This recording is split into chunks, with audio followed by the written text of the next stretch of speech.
우리는 그동안 계속해서 복음이 무엇인가 이걸 살펴보고 있는데요.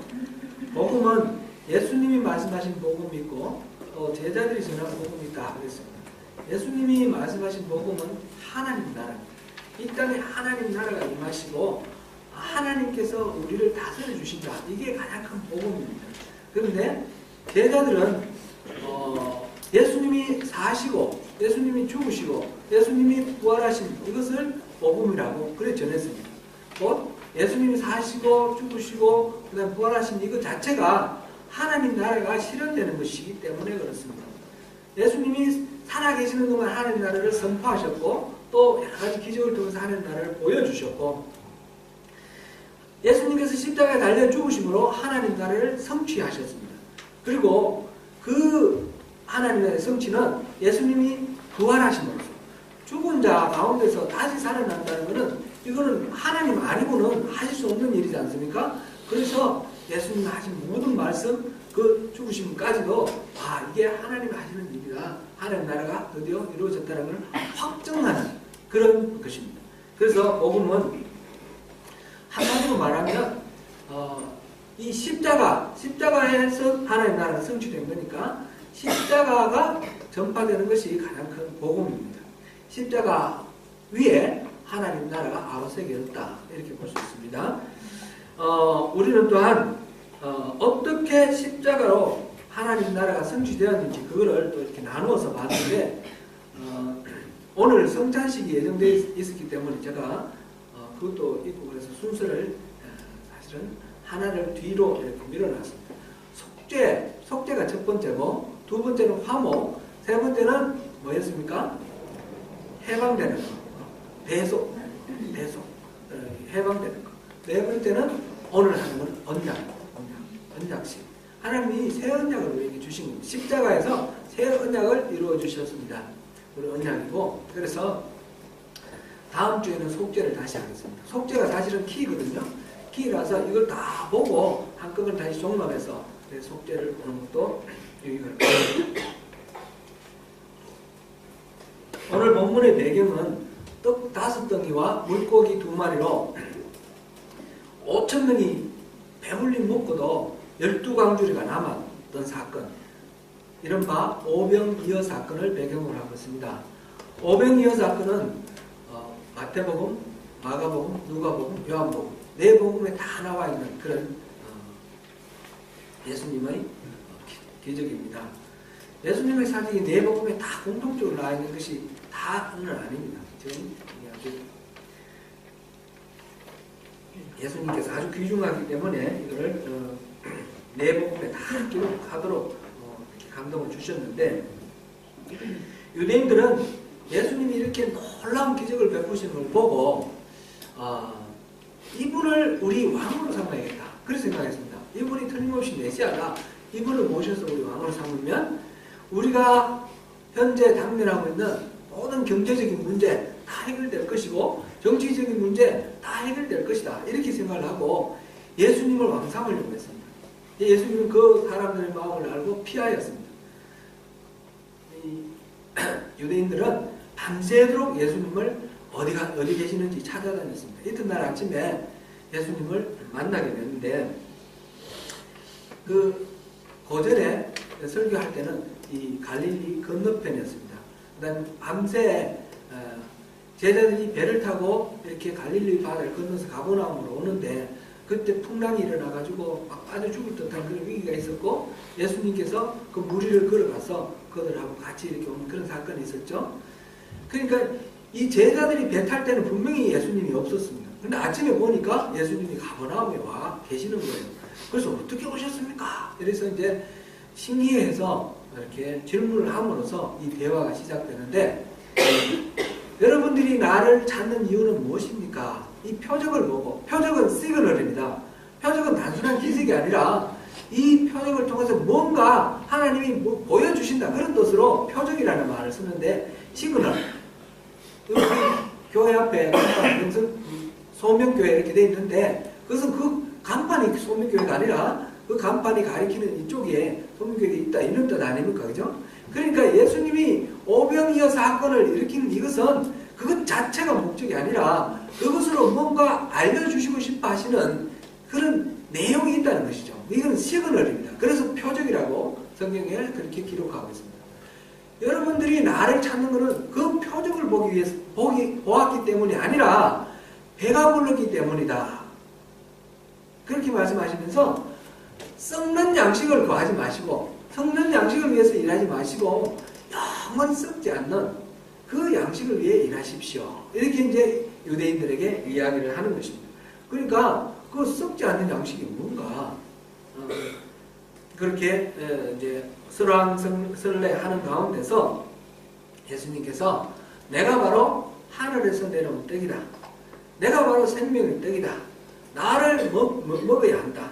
내 살을 먹고 내 피를 마시면 내가 너희가 내 안에 와서 우리가 온전히 하나가 되어서 영원한 생명을 갖게 된다. 이렇게 설명을 하신 것입니다. 예수님이 내 살을 먹고 내 피를 마시지 않으면 생명이 없다. 반드시 내 살을 먹고 피를 마시라. 그렇게 말씀하시니까 사람들이 이해가 안 되는 거예요. 어떻게 사람 살을 먹고 피를 마시냐고. 너무 이거 잔인한 얘기고 이거 참 끔찍스럽고 이해가 안 된다. 그래서 예수님을 그 메시아로 생각하고 왕으로 삼으려고 했던 사람들이 다 무서워하고 실망하고 그래서 떠나가 버렸어요. 아무도 남지 않았습니다.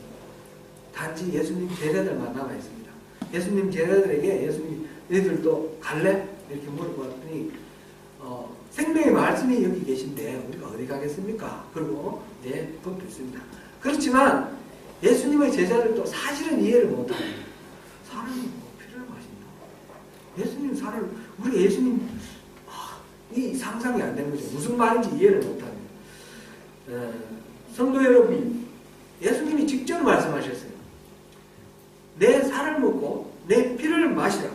그래야지 영생을 받을 수 있다. 얻을 수 있다. 무슨 뜻입니까? 여러분 이해가 되십니까?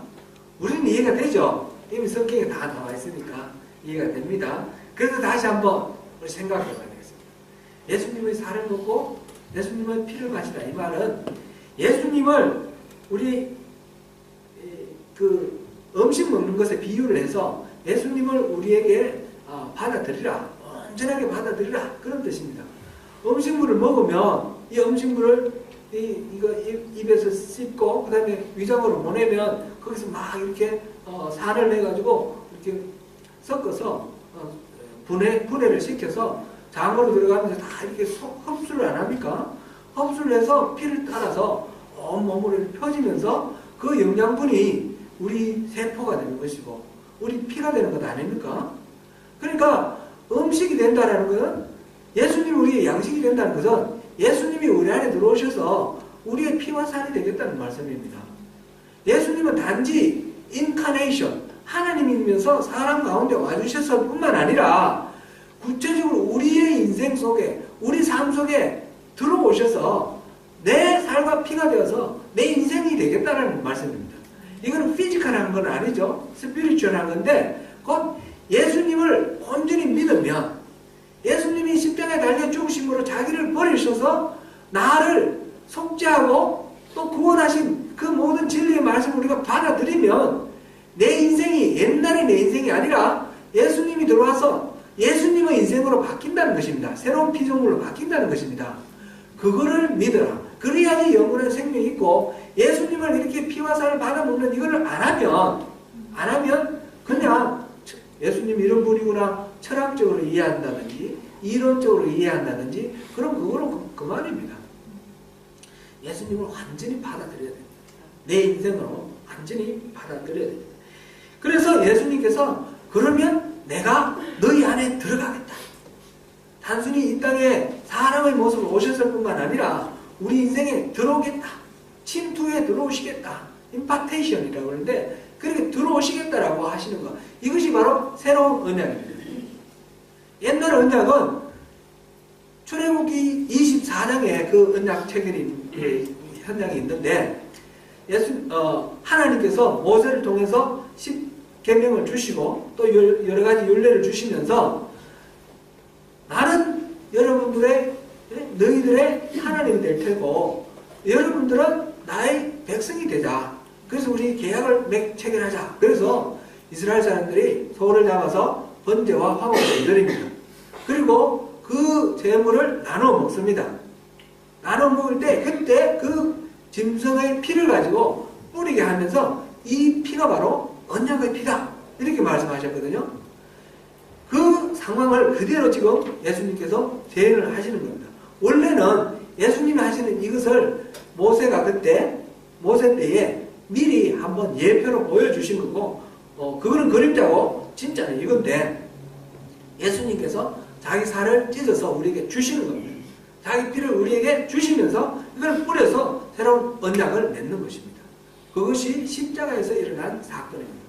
그래서 십자가는 새 언약이 이루어진 성취된 그런 일이라는 것입니다.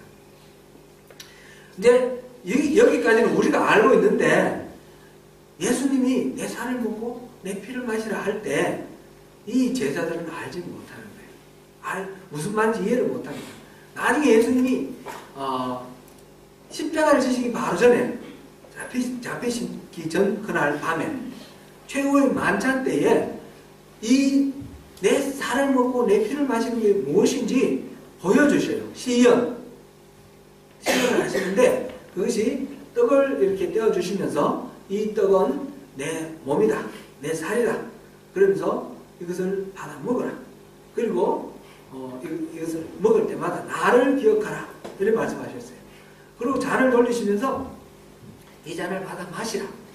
이것은 속죄를 위하여 많은 사람을 위해 흘린 내 언약의 피니, 언약의 피라고 그렇게 말씀하셔요. 언약의 피니 이걸 마실 때마다 이 일을 행할 때마다 나를 기념하라. 지금 성찬, 우리가 지금 오늘 성찬할 텐데 성찬식의 그 모델을 예수님께서 시연을 해주십니다. 그러면서 내 몸을 먹고 내 피를 마시라 이렇게 말씀해 주셨습니다. 이렇게 해주셔도 사실은 제자들은 아직 모릅니다. 만약 그때 알았으면 가룟 유다가 배신 안 하겠죠. 이게 무슨 의미인지 잘 모릅니다. 피를 먹고 피를 마시고 살을 먹고 이게 무슨 말씀이지? 예수님 죽으시면 안 되는데 예수님은 우리 그리스도신데 우리 메시아신데 의문 속에 헷갈리고 있습니다. 그러니까 예수님 말씀 잘 모르니까 가룟 유다처럼 배신하는 제자도 있고 베드로처럼 모른다고 부인하는 제자도 있고 예수님이 잡혀 가실 때 제자들 다 뿔뿔이 흩어졌지 않습니까? 예수님이 십자가에 달려 죽으실 때 그 현장에 근처도 가지 못하고 두려워서 숨었지 않습니까? 예수님 말씀하신 이 일을 모릅니다. 주의 만찬, 이 성찬식이 새로운 언약을 맺는다는 사실은 나중에 예수님께서 부활하시고 난 뒤에 또 제자들에게 나타나시고 성천하시고 성령을 보내주시고 난 후에 교회가 세워지고 그래서 교회가 그제서야 깨달은 겁니다. 그제서야 예수님께서 그때 마지막 날 그 만찬, 최후의 만찬 때 하신 게 그것이 바로 주님의 살과 피를 우리에게 나눠주시는 거였구나. 예수님이 십자가에 달려 죽으신 그것이 바로 우리에게 살과 피를 나눠주시는 거였구나. 그것을 깨닫고 이것을 우리가 기념하자 해서 고린도전서 11장에 보면 이 주의 만찬이 이렇게 시행되는 그것이 나와 있습니다. 이 성찬식을 실제로 저녁 만찬에 모여서 안식일 다음날, 그러니까 오늘날 주일입니다. 주일날 이들은 조금 모여서 함께 식사를 했습니다. 식사를 했는데 우리는 떡 조금씩 이렇게 나눠 먹지만 그때는 초대교회에서는 배부르게 먹는 겁니다. 그냥 보통 식사입니다. 식사를 하는데 그 유대인들의 식사는 빵하고 포도주죠. 음료수가 포도주고 그냥 빵이고. 그런데 우리식으로 하자면, 우리식으로 굳이 표현을 하자면 예수님이 내 몸은 밥이다, 내 피는 국이다 이렇게 말씀하시는 거랑 마찬가지입니다. 우리 떡과 포도주를 마실 때, 먹고 마실 때 우리의 양식이 되어 주신다, 그렇게 우리가 받아들이면 되겠죠. 그렇게 이 떡을 먹고 이 잔을 마실 때마다 주의 죽으심을 우리가 기념한다, 이렇게 바울 사도가 말합니다. 초대교회에서 성찬식의 참여함을 통해서 바로 그렇게 예수님이 죽으신 십자가, 그것이 바로 우리에게 예수님이 공급해 주시는 양식, 피와 살이다라는 것을 기념하고 그것을 늘 이렇게 되새기면서 매주 그렇게 하면서 예수님을 잊지 아니하고 예수님을 섭취를 했습니다. 예수님을 먹었습니다. 예수님을 먹는다는 부분은 다시 한 번 더 생각해 봐야 되는데, 단순히 떡과 포도주를 먹을 때 이거를 먹는 것이 아니라 예수님의 생애를 먹는 겁니다. 예수님이 살아서 선포하신 그 말씀을 우리가 먹는 것이고, 예수님이 보여주셨던 그 기적을 우리가 받아들이는 겁니다. 받아서 믿는 것이고, 실제 그대로 믿는 것이고, 예수님이 십자가에 달려 죽으신 것, 그것에 내가 동참하는 것입니다. 나도 내 스스로를 보면서 내 죄된 속성을 십자가에 못 박고, 이제 나는 죽고 내 안에 부활하신 예수님이 다시 우리에게 들어오셨지 않습니까? 성령으로 들어오신 그 예수님의 부활에 내가 동참한다. 이것을 새기는 것입니다. 예수님을 먹는다라는 것, 그것은 예수님을 온전히 내가 받아들이는 것이고, 내가 온전히 예수님 안에 들어가는 것입니다. 예수님과 내가 하나가 되는 것, 이것이 바로 성찬 예식입니다. 오늘 설교 끝나고 난 뒤에 우리가 성찬식을 할 텐데, 성찬식을 왜 하는지, 우리 이때까지 성찬식 하면서 그 의미를 새겼겠지만 다시 한번 새기시죠. 그래서 오늘 이 말씀을 나누는 겁니다. 십자가, 이 성찬식은 떡과 포도주는 십자가를 상징합니다. 예수님의 몸과 피를 상징합니다. 내가 빵을 이렇게 먹을 때에 그냥 단순히 먹지 마시고, 예수님이 나를 위해서 내어주신 살이다. 씹을 때에 예수님의 살을 씹는 그런 마음으로 씹으십시오. 포도 주스를 우리가 마시는데, 마실 때에 그냥 포도 주스가 아니고 예수님의 피다, 그렇게 생각하면서 마시십시오. 가톨릭에서는 화채술이라 그래서 실제로 입안에서 예수님의 살과 피로 바뀐다고 그렇게 믿는데, 실제로 바뀌지는 않죠. 우리는 그때 성령으로 예수님이 우리하고 같이 하셔서 이 포도주와 이 떡을 먹는 우리 마음을 예수님을 그렇게 받아들이는 것으로 변화시켜 주시는 그런 것을 우리가 믿는 것입니다. 하나의 상징으로 우리가 받아들이는 것입니다. 제가 이 말씀을 준비하다가 저도 많이 이렇게 제가 많이 울었습니다. 제가 목사이면서도 이 성찬식을 너무 건성으로 하는 거예요. 어떨 때는 빵을 받아 먹으면서 카스테라가 맛있네. 또 어떨 때는 빵이 왜 이렇게 맛이 없어? 그런 거 먹었어요. 그런 거 먹었어요. 예수님이 나를 위해서 내주신 살인데 그걸 맛있네 언니. 이거 완전히 예수님이 이거를 행할 때마다 나를 기억하여라, 나를 기념하여라 그랬는데 예수님은 잊어버렸어요. 물론 의식적으로는 기억하죠. 의식적으로는 기억하는데 내 마음으로 진정으로 그를 받아들이고 있지 않아요. 근성으로 받아들여요. 그래서 너무너무 제가 가슴이 이렇게 찢어지게 아프고 회개가 되었습니다. 그래서 이 말씀을 같이 나누는, 준비하는 가운데 제가 은혜 받았는데, 사랑하는 성도 여러분, 우리가 그런 근성으로 참여하지 마시고, 정말 이 빵이 예수님이 나를 위해서 내어주신 살이다, 예수님이 나를 위해서 흘리신 피다, 그 마음으로 받으십시오.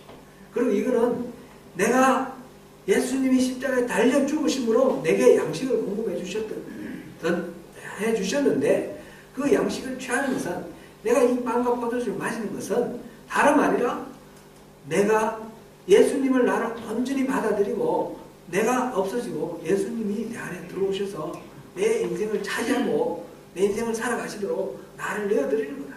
다시 나를 십자가를 못 박는 것이다. 그렇게 생각하시고 이걸 받으십시오. 그래야지 이 성찬식 하는 것이 의미가 있습니다. 앞으로 성찬식을 우리가 한 달에 한 번은 하려고 합니다. 매주 첫 주에는 성찬식 하겠습니다.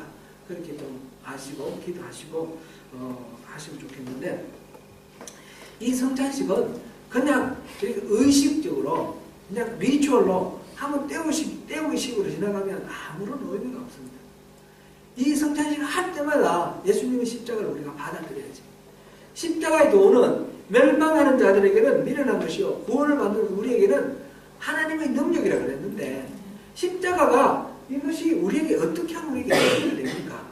이 십자가에서 일어났던 일들을 우리가 정말 깊이 받아들이고 새기고 내가 십자가에 못 박힐 때 그리고 내 안에 그리스도께서 오셨을 때 그럴 때에 진짜 하나님의 능력이 되는 것 아니겠습니까? 성찬식을 임하실 때 그렇게 임하시길 바랍니다. 고린도전서 11장 보면 11장 그 성찬식에 대해서 보면 주의할 점이 나와 있습니다. 주의할 점이 나와 있는데 11장 27절에 보면 누구든지 주의 떡이나 잔을 합당하지 않게 먹고 마시는 자는 주의 몸과 피에 대하여 죄를 짓는 것이다 라고 하였습니다. 주의 만찬에 참여하는 자는 자기를 살피고 떡과 잔을 받으라고 하고 분별 없이 먹고 마시는 자는 자기의 죄를 먹고 마시는 것이다 라고 29절에 그렇게 표현하고 있습니다. 그래서 성찬식을 이렇게 베풀 때에 그냥 장난스럽게 아무나 이렇게 참여하는 것을 말립니다. 그렇게 하지 않기로 합니다. 그래서 기본적으로는 마음으로 정말 예수님의 십자가 복음을 받아들이는 그 마음이, 그 믿음이 있어야지 이 성찬식에 참여할 수 있습니다. 제가 작년까지 있었던 한 사람께서는 인터 이상 세례받은 사람이 참여할 수 있다. 그렇게 했습니다. 이거는 감리교 교례과장경에는 세례받은 자가 할 수 있다. 이렇게 됐습니다. 유아 세례받은 사람도 할 수 있습니다. 그런데 아이들이 워낙 뜻을 모르니까 그렇게 하기도 했는데 이 어느 정도 가이드라인은 필요하기는 합니다. 필요하기는 한데 근본적으로 이게 내가 세례받았으니까 해도 돼. 또는 뭐 세례 안 받았으니까 난 할 수 없어. 이런 개념이 아니고 정말 마음으로 예수 그리스도를 내 주로 믿느냐, 나의 구세주, 나의 주님으로 믿느냐 하는 것, 그것을 말하는 것입니다. 그러니까 세례를 안 받으셨더라도 진정으로 그걸 받아들이시는 분은 나와주셔서 성찬식에 동참하십시오. 그러나 세례를 받고 다 직분되고 다 하지만 내가 진짜 내가 스스로를 돌아보니까 예수님이 내 인생의 주인이신지 나의 구세주인지 확신이 안 선다. 그러면 미루십시오. 이거는 체면을 하는 거 아닙니다. 다른 사람들 다 보는데 어떡하지? 그런 거 생각하지 마시고 하나님과 나와의 관계 속에서 이거를 판단을 하십시오. 그리고 또 거리끼는 게 있으면 나오지 말라 그런 말씀도 드리는데 이 거리끼는 거는 내가 좀 죄짓고 내가 실수하고 이런 거를 말하는 것이 아닙니다. 죄진 것은 그냥 고백하고 회개하면 하나님 용서해 주십니다. 그래서 예수님이 십자가 지셨지 않습니까? 이 거리낀다는 것은 내가 뭔가 죄짓고 실수한 것을 말하는 것이 아니니까 오늘 집에서 부부 사업했다. 그래서 나 오늘 성찬 못하겠다. 그렇게 생각할 건 아니라는 거예요. 내가 뭔가 잘못했는 게 생각난다. 그럼 회개하시고 오시라는 겁니다. 그 다음에 또 하나 주의할 점이 있는데 성찬에 함께 참여하는 이웃을 사랑하는 마음으로 참여해야 합니다. 고린도전서 11장에 보면 이 주의 만찬은 아까 말씀드렸듯이 식사를 하는 자리였습니다. 주일날 안식일 다음날 저녁에 함께 모여서 식사를 하는데 이 교회에 모이는 교회들 믿는 성도들은 다 나름대로 이렇게 일자리가 있지 않습니까? 초대교회는 귀족도 있고 평민도 있고 평민도 있고 노예도 있었어요. 그러니까 나머지 이 잡혀있는 노예 같은 경우는 하루 종일 일하고 저녁에 오는 게 쉽지 않습니다. 그래서 때로는 눈치 보고 나오다가 늦게 올 수도 있고 그런데 이 주의 만찬에 참여한 사람들이 먼저 온 사람들이 먼저 그 밥을 다 먹어버린 거예요. 나중에 온 사람이 먹을 게 없는 거예요. 그래서 교회가 분란이 일어났습니다. 그래서 이 가르침을 주시는 것입니다. 먼저 온 사람은 대개 시간도 있고 또 능력도 있고 그래서 아마 주의 만찬을 준비한 사람들은 그 사람들일 겁니다. 그 사람들이 먼저 먹어버리는 것이 나에게 오기 어렵고 약한 자, 병든 자, 힘든 자 이런 사람들이 소외되는 그런 결과가 나왔습니다. 그래서 이 주의 만찬에 참여할 때는 병든 자, 약한 자, 소외된 자를 먼저 생각하는 것입니다. 그래서 만약 너무너무 시장에서 못 견디겠으면 미리 집에서 먹고 오라 그랬습니다. 그래서 이것이 단순히 우리 배를 불리는 게 목적이 아니기 때문에 우리가 하나가 되는데 더 마음을 두고 이 성찬식에 참여하라. 그렇게 가르치고 있습니다. 오늘날 우리가 이 성찬식에 참여할 때도 그런 마음으로 우리가 성찬식에 참여해야 됩니다. 우리가 현재 우리 교회 여러 지금 한 40명 정도 이렇게 우리가 이 교회 공동체를 이루고 있는데 모두 다 생각이 다 똑같습니까? 그럴 리가 없죠. 생각이 다 다르잖아요. 그죠? 분명히 생각이 다릅니다. 생각이 다르고 의견이 다르고 그래서 때로는 뭐 이렇게 말다툼도 할 수도 있고 토론도 할 수 있습니다. 우리가 이게 좀 익숙해져야 되는데 의견이 다른 것은 단지 의견이 다를 뿐입니다.